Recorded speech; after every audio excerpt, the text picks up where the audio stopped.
Hi everyone, how you doing? Всем привет. Shali how? Bonjour.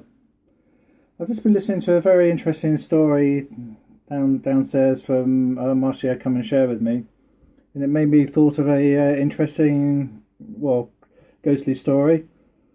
It involves my brother and my father. Back here, Edinburgh, Scotland, London, there's some incredibly haunted places, and Wales as well.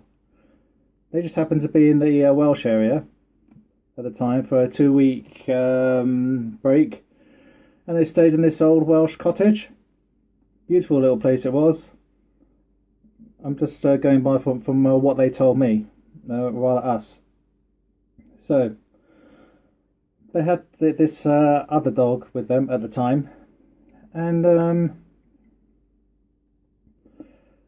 nice little place. A bit, how can I put it? A bit gloomy, but comfortable for them.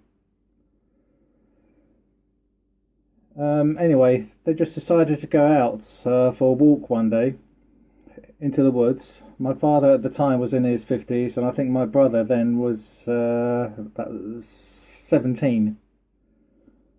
And of course there was our dog Sheba. So they then started to go for a wander, and then they spotted what seemed to be a white mist go straight past them into another part of the woods, and our dog chased after it. Yeah, they didn't see the dog for a few days. Sorry, no, not a few days. For like half an hour. That was a little bit exaggerated. That was. But anyway. They were calling it, so they just turned around and walked back. And eventually the dog came back and was it had its tail between its legs and a very, scared nose, ears back. Once again, that was a German Shepherd. Similar to what we've got now. And it was just the one. Sheba, her name. What's a beautiful dog. Anyway, there was that story. That part of the story. The second part of the same story, the same story. They went back to the hotel owners and basically told them about it, told them what they saw, and the room which my brother was staying in. There was some history about it. What happened? They had the maids way back in the 17th century Victorian time back here, yeah. She fell in love with a gardener, but the gardener dumped her. So she had a broken heart and she went to hang herself in that area where my brother and father and the dog were walking. And her ghost haunts it to this day. Yeah? That's a true fact. Absolute true story. Let me tell you another ghost story. We used to own a pub and restaurant just down the road from here. We had it for like 15 years. It was called the George. 15 years, about 20 years at least. Yeah, doesn't time fly by. Anyway, this place has got a lot of history about it. A monk actually haunts that place, and it's been spotted twice since we've been there. My father happened to be working in the kitchen, and he heard the door slam a couple of times.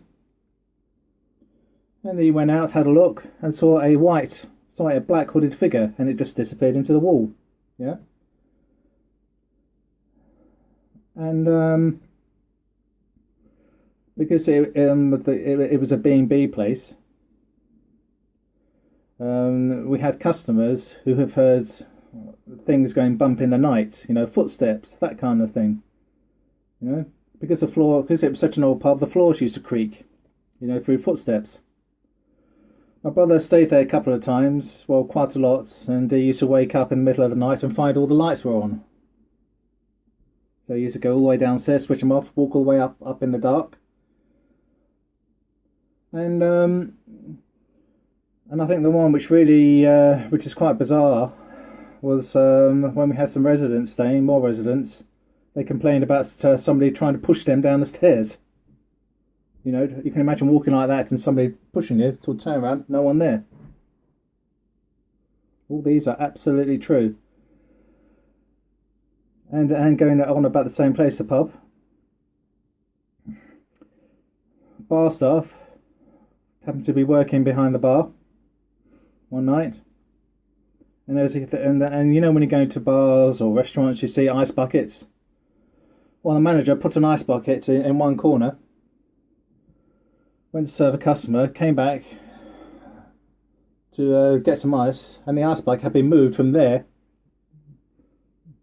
down to the floor, I think he was saying, but anyway, it wasn't in that position. There's little strange things were happening.